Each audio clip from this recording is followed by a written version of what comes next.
What's going on, world? You watching MBTV. It's all about growth with your host, Big Brother Biz. And today on the couch, I have a guest with a rich history in hip-hop. OG Kokane, West Coast own. How you doing, brother? Man, appreciate you having me on the platform. I'm doing all right. All right. We're going to get straight to it. I'm from the Bronx. Right. I was reading up, and I know you are West Coast 100%. But did I read correctly and say, when reading, you were born in the Bronx? Yes, sir. BX, baby, I just had to say that, because just off the street with BX, hip-hop, I had to do that. All right, now back to the music. Right now, 30 years at least in the game. Right.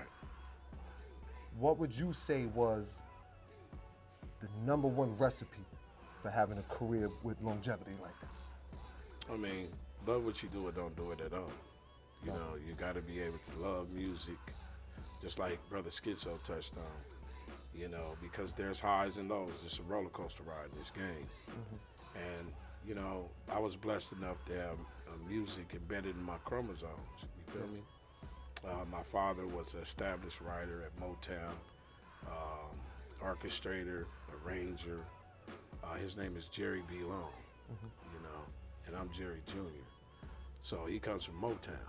His works include Just My Imagination, Papa Was a Rolling Stone, Keep on Trucking. Smiling Faces, Undisputed Truth,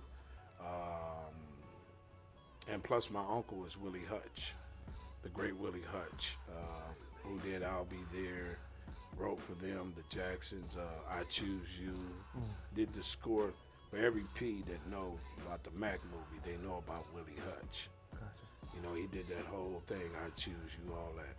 So music was, I kind of had the cheat code. Mm-hmm. It was already embedded in my DNA. And, I first started off in 1984, taking it very serious. And that's my humble surroundings. Got you. I also read up that the first record label signed is 89, Eazy-E Ruthless. Well, actually, I did a record with Uncle Willie Hutch in 1987 in Canoga Park at his studio, California, and we was having creative differences because he from the old school, brothers gonna work it out. And back then, on the West Coast, we kind of had a balance between the street music and, conscious rap at the same time. And 1987, it didn't work out, so I respectfully left. I was actually going to sign a record deal with LL Cool J's DJ Bobcat in 1988. Okay. But see, he went on the road, and I couldn't wait, so I just kept doing what I'm doing. In 1989, my cousin, Cole 187, from one of the most prolific groups on the West Coast called Above the Law, said, man, I want you to come over here with us. Man, we just signed with Eazy-E Ruthless Records. And I was already, a lightweight fan of Ruthless Records, looking at Boys in the Hood and different things in '87, and I was like, wow, that's my type of stilo. So I did a 3-song demo in our hometown called Pomona, California.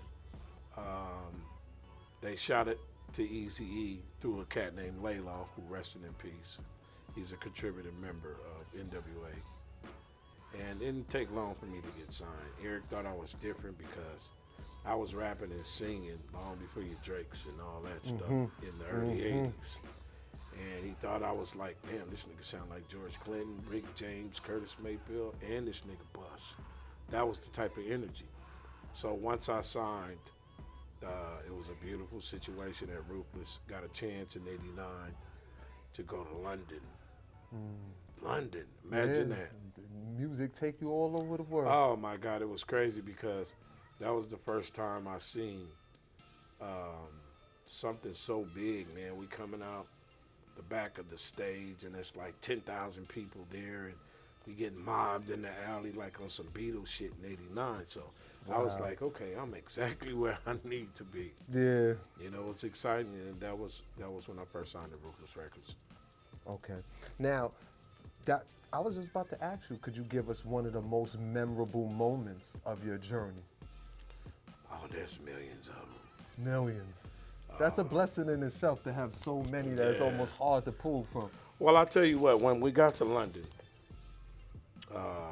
It was Dr. Dre, NWA, Q wasn't there because he already left. Above the Law and Kokane. It was the only NWA tour they ever went to London. So the first night we get on, I was supposed to open up, but they were having technical difficulties with the microphone. So I'm out on stage, right, and they supposed to play my beat. I think I was sabotaged, but they supposed to play my beat, right, and it started being 1 minute, and then it got to like 2 minutes. All you heard from the back of the room at Brixton Academy, because that's where it was at. Oh, man. So I'm like, fuck you, blind me motherfuckers, right? And the first night I got there, I got booed because of the microphone. So when I go backstage, you see Eazy-E, Dr. Dre, Hutch, Above the Law, just laughing their ass off. But that was my dude paying. That was my first experience in London. But then, like the second night, I really had an out-of-body experience and clowned the whole thing. Gotcha. You know what I mean? I'm like, I'm gonna get some get back. But you know, that was the first time I ever got booed in London. Yeah. Wow. So in 89. 89. 1989. And right now we in 2025, and you got new music that released last week. Yeah. New music. Yeah. Good looking visuals. Right now you're pushing a record called Well Connected that Skitso produced. Absolutely. And it features the East-Sides. Tell me a little bit about that record. Well, you know, whenever I hook up with somebody, it's not about your music. You know, because you can meet a lot of people you look up to, and then when you meet them, it's just contrary to what you thought. So when we first start talking business, you know, I like to feel people's aura and energy. And the energy was very plush. It was very comfortable. It's equally yoked to how I get in. Gotcha. Because I handle business. And they made a request, Skitso, and I made it happen, you know, because I got a bunch of resources. And we put the project together. And right after we put the single together, which was months and months and months ago, and the video, we just came together organically and said, man, let's merge together as Illustrious Music and Buddy Boy Entertainment, because I got what you guys need and you guys got what I need. You know what I mean? Because ain't no substitution for good, and your character is good. Yeah. So that's how we bridge with each other. And we just been on the phone. The transparency been good. Whenever you starting a team, you gotta have transparency. And everybody has to say what they can do and be on point like Stacey Adams with it. They was on point like Stacey Adams. Gotcha. You know what I mean? And when he shot me the album, I was like, "Guy, do you know what you got?" And he's so humble. Skitso, he's like, "Yeah, I know what I got." You know, in his cool voice. And man, he got some incredible people. He also got Burner on his project as well. I seen a list. Yeah, the list is big bananas, list. yo. West Coast, East Coast. Yeah. Speaking of lists, I went to your website and saw a list of 1,000 features. You have a song with every West Coast legend: Dre, Pac, Snoop, Daz, Corrupt, everybody. Is there anyone not on the list? Well, there's some people on the list, not on the list. If you could pull someone any right now to work with tomorrow, who you pull? Well, me, Wyclef, the Fugees, Wu-Tang Clan. We did a couple shows back in the days where they opened up on me. Okay. You know what I mean? And Wyclef talk about it on my page. And me and Nas was supposed to hook up and do some things, but we never had the chance to. So all right, the Fugees, Wu-Tang, and Nas. Out of Wu-Tang, any particular member, or you like the whole clan? I don't even think RZA could get the whole clan on Me and song. Dirty was cool, rest in peace. Oh, you and Dirty, man. And Dirty was like this. You know, every time he came out to the West Coast, we would link up, and he was cool, man. You know? Now, I couldn't. But I like Raekwon, Ghostface Killer. Gotcha. Respected that. Definitely Method Man. Definitely. I think that's my Pisces partner. Okay. You know what I couldn't let you off this couch without speaking upon one of my particular favorite songs from you. Like, this isn't because you're on the couch with me right now. This is actual, built into the fabric of me. Wrong Idea. Right. Probably one of the flyest, definitely to me, the best song on the Last Meal album. Wow. You know, but just the ending of it, I had to double back just to confirm that this is you or all my little homies. You know what I mean? Yeah. I've listened to this song 1,000 times. Just so from a true hip hop head, I just wanted major record. I could not give you your props for this. This is a song that I personally sang 1,000 times. Not just back when it dropped. I'm talking about in the last 4 months. I've played this song in the house. This is my getting the crib cleaned up. I'm rocking. It's cool. I'm cooking. This is the music I'm rocking to naturally. Right. You're part of the fabric of the California sound. Absolutely. I want to say you and Nate in that tone, being connoisseurs. Rest in peace. Rest in peace to Nate. I just wanted to make sure that I brought that. I can tell you, when we started, you know, we were just like Parliament, Funkadelic, and Barcades, Ohio Players, because we fashioned our stuff after the funk. You know what I mean? Yeah. And we didn't want to call ourselves Parliament babies, so we consider ourselves G's. So we call it G-Funk.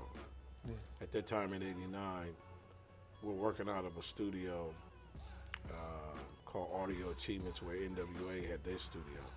And that was the mecca of everybody coming around, from Warren G to Jewel, rest in peace, from Death Row. Incredible moments at that time. In 1989, me and Warren G stayed with Code 187 in Colton, California, apartment 187 at the Cottonwood Ranch. I remember like it's yesterday. So he kind of knew our style, and we didn't ever think that how G-Funk would become a phenomenon, because in 1990, at the end of 1990, Warren G brung Snoop Dogg and brung Nate Dogg after he came out of the armed services to audition in front of Above the Law and myself in Inglewood, California, Centinela and La Cienega. Gotcha. Remember like it's yesterday. Hip-hop So history. once they auditioned, Code 187 was actually going to put Snoop and Nate Dogg do their record, but they were actually going to be Ruthless artists. At that time, Suge was my manager. Gotcha. Miriam Knight was my manager. And this was in so going to 1991, you know, we were going to put Snoop on, but then I was actually signed to Ruthless Records, and they were ready to put my record out. So Warren G brung Snoop and brung Nate Dogg to a barbecue that Dre was having, played their demo tape, and then Dre was like spazzed on it. So Dre called my cousin Code 187 from Above the Law and said, I know you're working with Snoop Dogg, and man, I would like to do a record on him. So Hutch, actually, Code 187 gave the blessing to Dr. Dre for him to mess with Snoop Dogg and Nate Dogg. Gotcha. He said, that's cool, man. I'm working on Kokane record. It's all good. Yeah. So that was actually the start of their career. Yeah, it was a big family. We were a big conglomerate. And then in 1991, that was a crazy year, because I came out with my first record, because I had to wait a year after Living Like Hustlers Above the Law came out. And then I put the record out through Epic Records, because back then Eazy-E was considered on West Coast Russell Simmons. Gotcha. It was Above the Law, Poor, Broken, Lonely, and Kokane. But they were so scared because the FCC laws were coming down about the name Kokane. And even if we had a twist on it, spelling it Kokane, they were still going to be pronounced and telling them, look, this is Coca-Cola. Y'all used to put cocaine in Coca. It wasn't happening. It wasn't happening. Yeah, I got you. But those doors being shut in my face left a bad taste in everybody at Ruthless Records' mouth. But it was a good thing, because one door closed, God opened up another door. So the gentleman said, man, you know, Dr. Dre, Code 187, Eazy-E, said, man, we're going to put you on Niggas for Life album. So I was also a co-writer on Niggas for Life album. But the first person that you hear on the intro is me.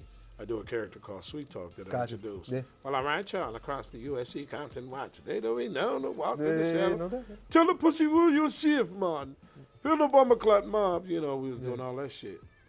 And it was good because that was actually my first double platinum record. Writing for NWA, and I also wrote Eazy's 10 Gangsta Commandments on Appetite of Destruction. Gotcha. So it was like, I was like Chuck D back then. Who gives a fuck about a goddamn radio? Yeah. The streets is loving cocaine. And the royalties, as long as them royalties checks is still landing, Oh, you're they still real connected to them, baby. Oh, That's man. what really matters. Well connected.